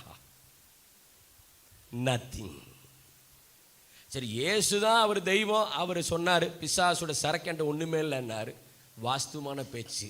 இந்த பேதுரும் அப்படிதான், நம்ம மாதிரியே இருந்த ஆளு ஆண்டோட நடக்க நடக்க நடக்க ஒரு பெரிய மாற்றம், எழுப்பல் வந்ததுக்கு அப்புறம். சரி, அவர் அப்படி இருக்கிறார். இவரும் சொல்றாரு, இனி நான் அல்ல, ஃபுல் அண்ட் ஃபுல் இயேசு தான் அப்படிங்கிறாரு. இனி நான் அல்ல, என்கிட்ட ஒண்ணுமே இல்லை. சரி, பேதுரு பவுலை குறிச்ச கொஞ்சம் வேதத்தை சில வசனங்களை வாசிங்க. ரோமர் 7ஆம் அதிகாரம் 16-17. ரோமர் 7ஆம் அதிகாரம் 16-17. நான் விரும்பாதே செய்யாதிருக்க நியாயப்பிரமாணம் நல்லதென்று ஒத்துக்கொள்கிறேன், ஆதலால் நான் அல்ல, எனக்குள் வாசமாயிருக்கிற பாவம் அப்ப இவரும் சொல்றாரு, எனக்குள்ளார அப்பப்ப ஏதோ ஒரு பாவம் வாசம் பண்ணுது. ஆனா முடிவில் சொல்றாரு, நான் அல்ல, இதை எல்லாத்தையும் நான் ஜெயிச்சிட்டேன். பரிசுத்த ஆவியானவர் எனக்குள்ளார வந்ததுக்கு அப்புறம், ஆவியானவர் சந்திப்பதற்கு முன்பதாக நான் நியாயப்பிரமாணத்தினால கட்டப்பட்டிருந்தேன். எனக்குள்ளார பாவம் இருந்தது, எனக்குள்ளார வாசம் இருந்த பாவம் இருந்தது. ஆனால் பவுலுடைய ஹை ஸ்டாண்டர்ட் அந்த செக் பண்றாரு, எனக்குள்ளார பாவம் இருக்குதா இல்ல அப்படிங்கிறாரு. கடைசியில் இதெல்லாம் ஆரம்ப கட்டம். பவுலுடைய முடிவு எண்டிங் என்ன சொல்றாரு, எனக்குள்ளார பாவமே இல்லை, ஓட்டத்தை நான் முடிச்சேன், விசுவாசத்தை காத்து கொண்டேன், இனி நான் அல்ல அப்படின்னு சொன்ன என்ன அர்த்தம்? இந்த பவுலுடைய பழைய வாழ்க்கையில் எந்த பாவமுமே அவர்கிட்ட இல்லை. அந்த அளவுக்கு இந்த பவுல் தேவனோடு நெருக்கமா மாறி உலகத்தை வெறுத்தார், பாவத்தை வெறுத்தார், கிறிஸ்துவுக்காக வாழ்றதே தனிய வாழ்க்கையில முழு கமிட்மெண்ட்ல வந்துட்டார். இன்னொரு வசனத்தை கூட வாசிக்கணும், 7ஆம் அதிகாரம் 22, 23, 24. ஆகிலும் மனதின் பிரமாணத்திற்கு விரோதமாய் போராடுகிற வேறொரு பிரமாணத்தை, என்னுடைய அவயவங்கள்ல ஒரு பிரமாணம் எனக்கு போராடுது சார்.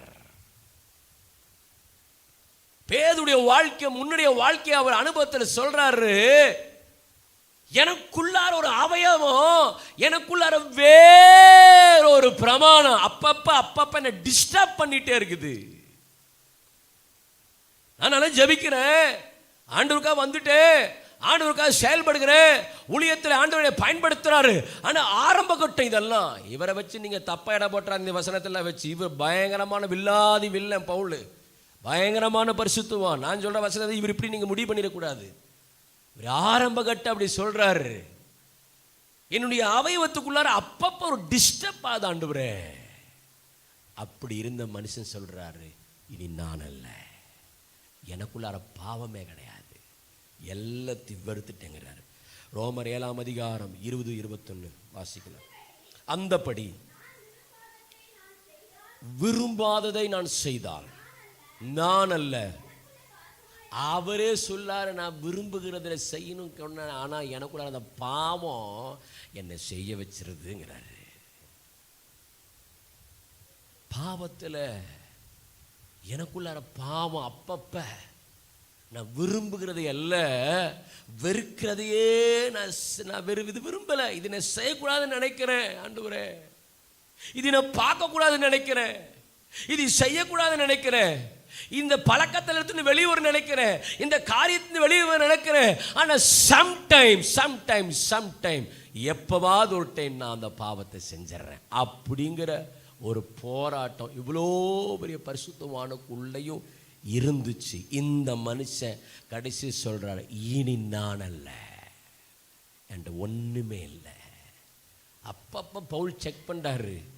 அமெரிக்கா தேசம் நடந்த மிகப்பெரிய அழிவுக்கான காரணம் செக்கிங்ல தான் பிரச்சனை.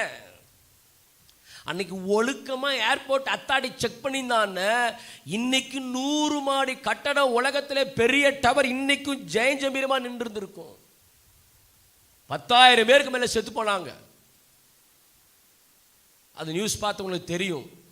நான் காலேஜ் ஃபர்ஸ்ட் இயர் நினைக்கிறேன், காலையில் 9:30 மணிக்கு 10 மணிக்கு 11 மணிக்கு நடந்துச்சுன்னு நினைக்கிறேன்.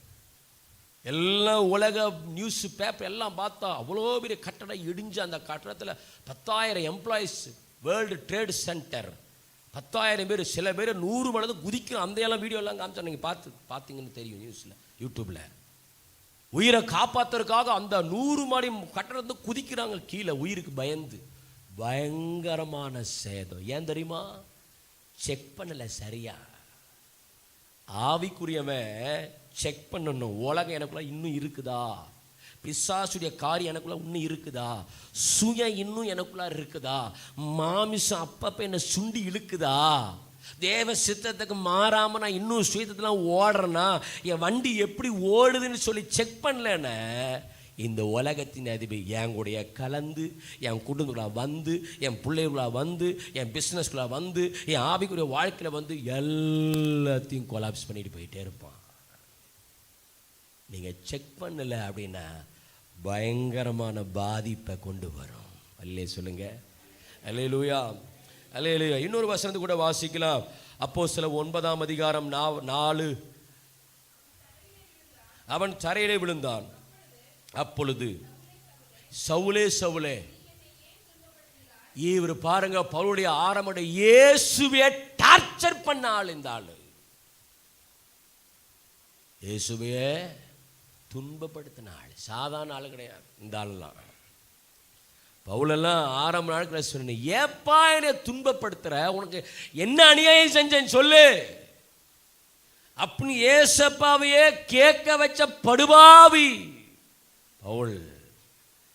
என்னையே துன்பப்படுத்துற இயேசு நானே அப்படின்னு சொல்லி இயேசு சொல்றாரு.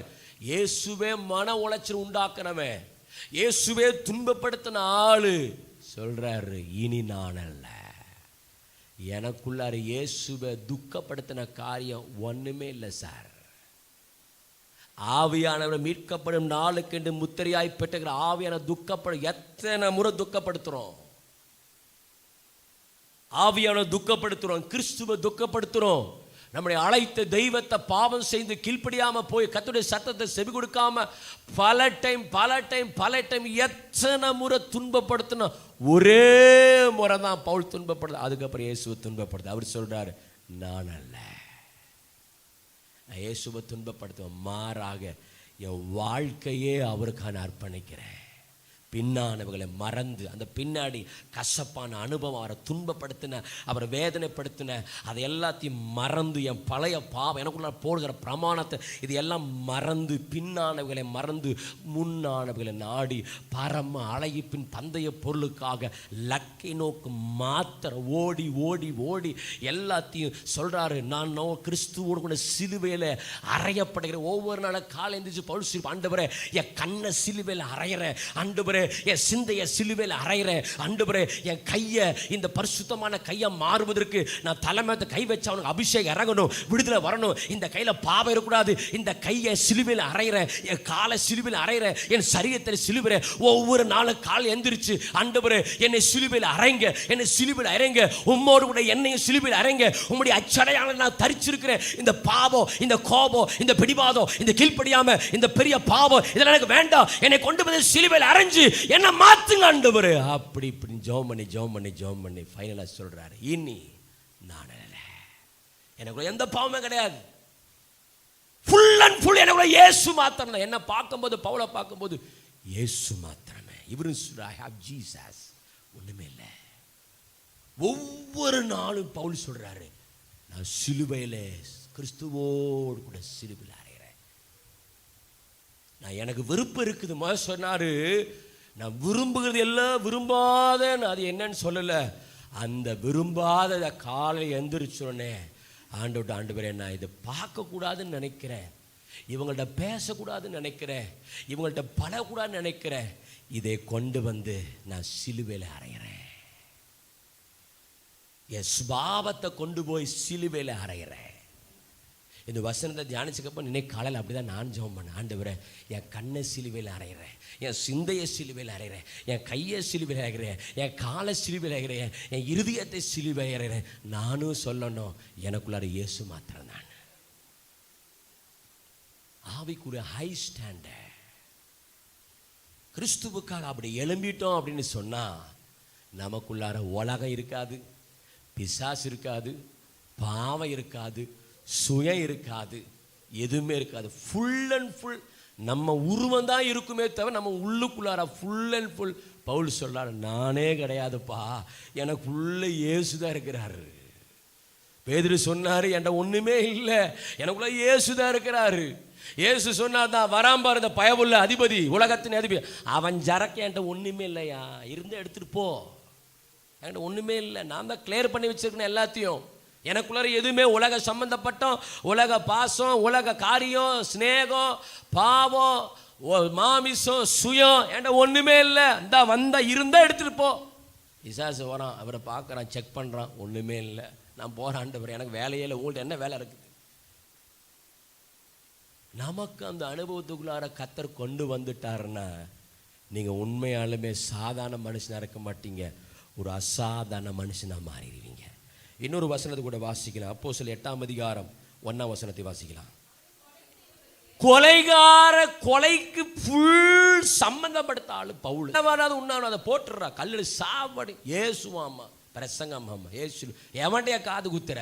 நான் கம்மேலுடைய பாதத்தில் பெருமை, கம்மேலு பாதத்தில் கற்று பயங்கரமான, எங்கள் அப்பா கப்பல் வியாபாரி, ரோம சிட்டிசன் இருக்குது, இவன் எனக்கு பேசாதரா, போடுற 2 கல்லை, பெரிய கல் எடுத்து வாயிலே போடுகிறான் அப்படிங்கிறான். இப்படியெல்லாம் கோபக்கார ஆள், இப்படியெல்லாம் கொலை செய்ய சம்பந்தப்படுத்தின ஆள் சொல்கிறாரு, ஆண்டவரே இனி நான் அல்ல, எனக்குள்ளார இயேசு வந்துட்டார். பல நிருபங்களை எழுதுறாரு. பைபிளை வேத அறிஞர்கள் சொல்கிறாங்க, அதில் எனக்கு ரொம்ப பிடிச்சது புதிய ஏற்பாடு, பழைய ஏற்பாடு. இதில் பழைய ஏற்பாட்டில் 5 வேத அறிஞர் சொல்கிறார். முதலாவது வேணும் நோட் பண்ணிங்க, மோசேயின் புத்தகங்கள். 2வது சரித்திர புஸ்தகங்கள். 3வது கவிதை புஸ்தகங்கள். 4வது பெரிய தீர்க்கதரிசன புஸ்தகங்கள். 5வது சிறிய தீர்க்க. பழைய ஏற்பாட்டை வேத அறிஞர்கள், இதெல்லாம் வேதத்தை தியானிக்கிறதுக்காக நான் சொல்கிறேன், இது நீங்கள் தெரிஞ்சுக்கணும். பழைய ஏற்பாட்டை 5 பார்ட்டாக பிரிக்கிறாங்க. முதலாவது மடி சொல்கிறேன், மோசேயின் புஸ்தகங்கள். 2வது சரித்திர புஸ்தகங்கள், நியாயாதிபதிகள் இருந்து இதே சரித்திர புஸ்தகங்கள். கவிதை, பிரசங்கி, உன்னத பாட்டு, இதெல்லாம் யோபு, இவைகள்லாம் கவிதை நடையில் வர புஸ்தகங்கள். 4வது பெரிய தீர்க்கதரிசி, ஏசாயா, எரேமியா, எசேக்கியேல், இவங்கெல்லாம் அந்த பெரிய தீர்க்கதரிசிகள். அதுக்கப்புறம் ஓசியா, நாகும், மீகா, மல்கியா, இவங்கெல்லாம் பார்த்தீங்கன்னா சிறிய தீர்க்கதரிசி. இப்படி 5 விதமாக பழைய ஏற்பாட்டை பிரிக்கிறாங்க. புதிய ஏற்பாட்டை வேதனை எப்படி பிரிக்கிறாங்கன்னு சொன்னால் இதே 5 ஆகமமாக பிரிக்கிறாங்க. 1 சுவிசேஷ புத்தகங்கள், மத்தேயு, மார்க்கு, யோவான், இப்படி பார்த்தீங்கன்னா லூக்கா, இதெல்லாம் பார்த்தீங்கன்னா சுவிசேஷ புத்தகங்கள். ரோமர்லேருந்து பார்த்தேன்னா ஹிஸ்டோரிக் புஸ்தகம்னு சொல்கிறாங்க. ரோமர் இதெல்லாம் பார்த்தீங்கன்னு சொன்னால் ஹிஸ்டோரிக், சரித்திரங்கள் நிறைந்ததான ஹிஸ்டோரிக் புஸ்தகம்னு சொல்கிறாங்க. அதுக்கப்புறம் சொல்கிறாங்க வேதனை பவுலின் புஸ்தகங்கள்னு சொல்கிறாங்க, பவுலுடைய புஸ்தகங்கள். 4வது பவுலுடைய பொதுவான நிருபங்கள்ங்கிறாங்க. 5வது தான் வெளிப்படுத்தின புஸ்தகம், வெளிப்பாட்டு புஸ்தகம். இப்படி பைபிளை இந்த பக்கம் 5 பார்ட்டு, இந்த பக்கம் 5 பார்ட்டாக பிரிக்கிறாங்க. இதில் பவுலுடைய புஸ்தகம் என்று சொல்லி வேத அறிஞர்கள் சொல்கிறாங்க, பவுலுடைய பொதுவான நிருபங்கள் என்றே சொல்லுகிறாங்க. அந்த அளவுக்கு இந்த மனுஷன் ஆண்டவருக்காக பிரயோஜனமான மனுஷன். கடைசியாக ஒரு மனுஷனை வாசித்து முடிக்க போகிறோம். ஆபிரகாமை குறித்த ஆதியாகமம் 14ஆம் அதிகாரம் 23ஆவது வசனத்தை வாசிக்கலாம். ஆதியாகமம்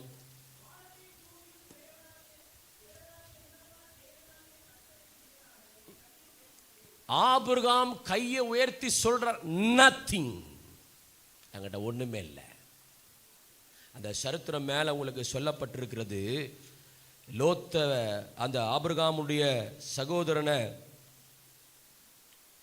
பிடிச்சிட்டு போறாங்க. 14ஆம் அதிகாரத்திலிருந்து 14ஆம் வசனம், தன் சகோதரன் சிறையாக கொண்டு போகப்பட்டதை ஆபிரகாம் கேள்விப்பட்ட பொழுது அவன் தன் வீட்டிலே பிறந்த கைப்பிடிந்தவர்களாகிய 318 ஆட்களும் ஆயுதம் தரிப்பித்து தான் என்னும் ஊர் மட்டும் அவனை தொடர்ந்து, ராக்காலத்திலே அவனும் அவன் வேலைக்காரன் பிரிந்து பவுஞ்சுகளாக அவர் மேலே விழுந்து அவர்களை முறியடித்து தமஸ்கு இடதுபுறமான ஓபா மட்டும் துரத்தி 16ஆம் வசனம் சகல பொருள்களையும் திருப்பி கொண்டு வந்தான்.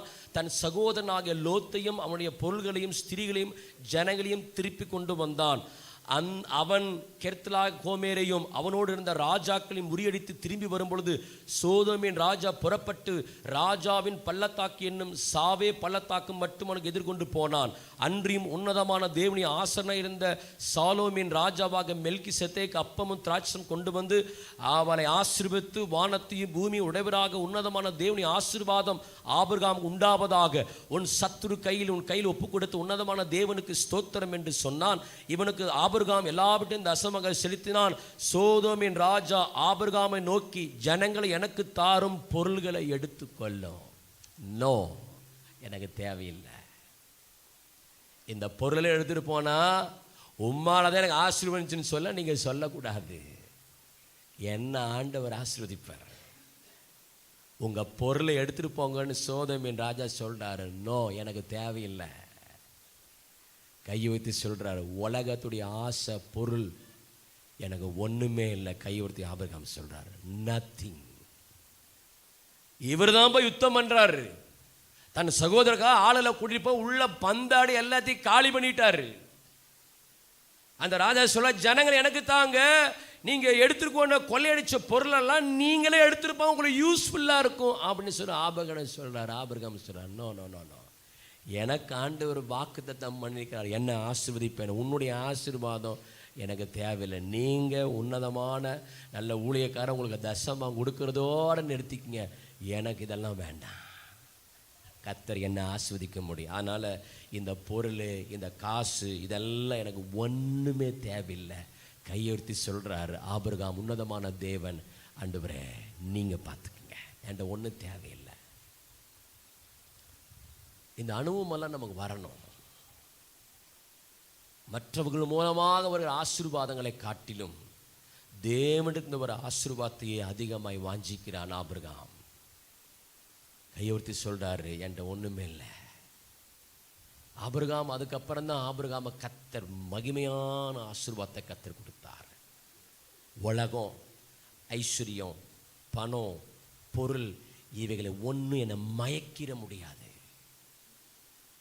இவைகள் ஒன்றும் என்னை மயக்கிற முடியாது. கிறிஸ்துவின் அன்பை விட்டு என்னை பிரிக்க முடியாது. கிறிஸ்துவின் காரியத்தை விட்டு என்னை பிரிக்க முடியாது. அந்த அனுபவத்திற்குள்ளார ஆபிரகாம் சொன்ன அந்த அனுபவம் நம்முடைய வாழ்க்கையில இந்த இயேசு கிறிஸ்து சொல்றார், உலகத்தின் அதிபதி வருகிறான், என்கிட்ட ஒண்ணுமே இல்லை. பேதுரு சொல்றாரு, வெள்ளியும் பொண்ணும் என்கிட்ட ஒன்றும் இல்லை, எனக்குள்ளார இயேசுதான் இருக்காரு, எடுத்துக்கப்பா, எவ்வளவான எடுத்துக்க கொடுக்கிறாரு. அவ்வளோ பெரிய பரிசுத்தவானா இருந்த பவுல் கடைசி சொல்றாரு, இனி நான் அல்ல, கொலை செய்துக்கு சம்பதிச்சால் அப்பப்போ பிரமாணம் இருக்குன்னு சொன்னாலும் விரும்புவதை செய்ய மாட்டேன்னு எனக்குள்ள பாவம் இருக்குன்னு சொன்னார்.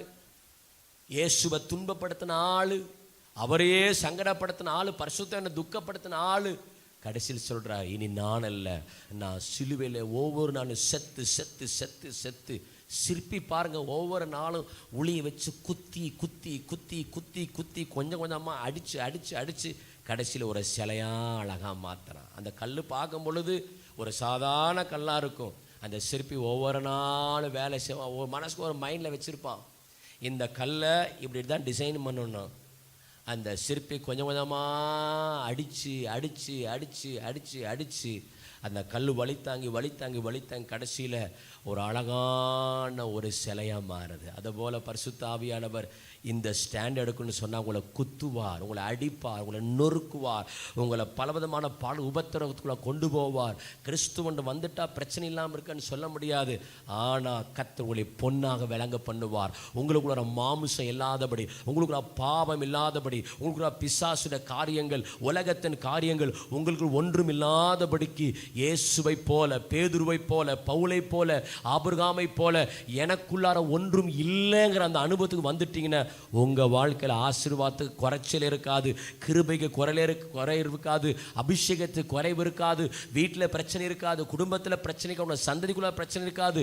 எல்லாத்தையும் கர்த்தர் உங்களை ஆசீர்வாதமாக மாற்றுவார்.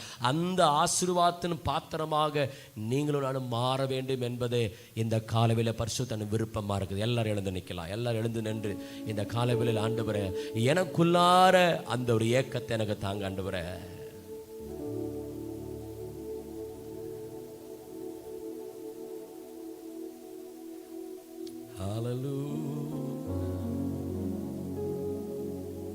எல்லாரும் கண்ணை மூடி, யாரும் கண்ணை திறந்து பார்க்காதீங்க. ஒரு 2 நிமிஷத்துல இந்த ஆராதனை நிறைவு செய்ய போகிறோம்.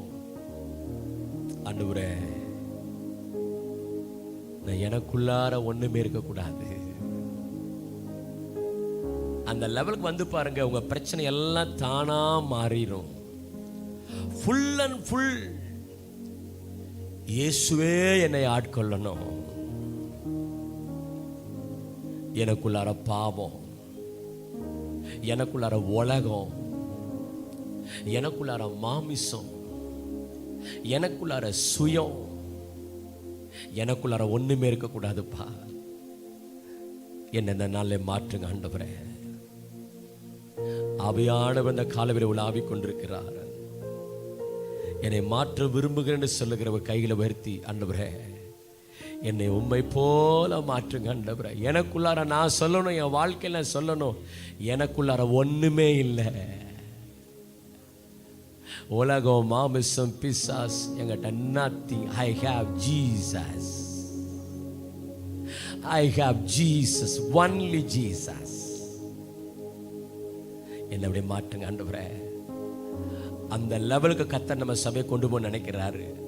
இந்த லெவலுக்கு நீங்க வந்துட்டீங்கன்னு சொன்னா உங்களுடைய ஜெபம் நீங்க வாயை திறந்து சொல்றதுக்கு முன்னாடியே பதில் வர ஆரம்பிக்கும். நீங்க இயேசுவேன் சொல்றதுக்கு முன்னாடி அற்புதம் நடக்க ஆரம்பிக்கும். நீங்க தேவைகளுக்காக யாரும் எங்கேயும் போய் நிக்க தேவையில்லை. உங்க வாழ்க்கையில அற்புதங்கள், அடையாளங்களும் சர்வசாதாரணமா நடக்க ஆரம்பிக்கும். சத்துருவோட உங்க பக்கத்தில் இல்ல, ஒரு படிக்கு மேல போய் சொல்றேன், உங்க எல்லைகளுக்குள்ள வர முடியாது. வியாதி, போராட்டம், கஷ்டம், நஷ்டம், பலகீனம் எதுவுமே எனக்குள்ளார வர முடியாது. காரணம் என்னன்னு சொன்னா நானே கிடையாது. எபினேசங்கிற போர்வில இயேசு வாழ்ந்தா எப்படி இருக்கும்? அப்படி என்ன மாத்துங்கன்னு சொல்லி உண்மையா நான் பாவத்தை விட்டு நான் வெளியே வரேன், கீழ்ப்படியாம விட்டு வெளியே வரேன், உங்க பிரியமில்லாத காரியத்தை நான் வெளியே வர என்னை பரிசுத்தமாக்குங்க ஆண்டவரே. நான் இப்படி ஆவிக்குரிய ஹை ஸ்டாண்டர்ட் நான் வரணும் ஆண்டவரே. இன்னைக்கு சத்தியதேனோட கூட எனக்கு தான் நீங்க பேசியிருக்கிறீங்க. இன்னைக்கு எனக்கு நேராத வார்த்தை வந்திருக்குது. இன்னைக்கு நான் மாற விரும்புறேன் ஆண்டவரே, என்னை மாற்றும் என்று சொல்லி ஒப்பு கொடுத்தால் இன்னைக்கு ஆண்டவர் சொல்றார், நான் உன்னை புதிய மனுஷனா மாற்ற விரும்புறேன். உன்னை புதிய மனுஷனா மாற்ற விரும்புறேன். உள்ளான மனுஷன் நாளுக்கு நாள் புதிதாகிற நேரம் இந்த நேரம் தான். உள்ளான மனுஷன் நாளுக்கு நாள் புதிய மனுஷனாய் மாறுகிற அந்த புதிய மனுஷன் யார் தெரியுமா? இயேசு. ஹல்லேலூயா. உமக்காகத்தானே உயிர் வாழ்கிறேன், உம்மை தானே நேசிக்கிறேன், உமக்காகத்தானே உயிர் வாழ்கிறேன், உம்மை தானே நேசிக்கிறேன், வாழ்ந்தாலும் உம்மோடுதான், மரித்தாலும் உம்மோடுதான். எத்தனை பேர் சொல்ல முடியும்? வாழ்ந்தாலும் உம்மோடுதான், மரித்தாலும் உம்மோடுதான். என்னையும் உம்மை போல் மாற்றிடவே என்னையே உமக்காக தந்தேனையா. என்னையும் உம்மை போல் மாற்றிடவே என்னையும் உமக்காக தந்தேனையா. வாழ்ந்தாலும் உம்மோடுதான், மரித்தாலும் உம்மோடுதான். இயேசுவே, வாழ்ந்தாலும் உம்மோடுதான், மரித்தாலும் உம்மோடு. கடைசி சொல்லலாமா? வாழ்ந்தாலும் வாழ்ந்தாலும். அர்ப்பணிக்கிறவங்களை மாத்திர சத்தத்தை உயர்த்தி சத்தமா இன்னொரு விசை வாழ்ந்த. பாவத்தை வெறுக்கணும், சிலுவை சுமந்து வரணும்.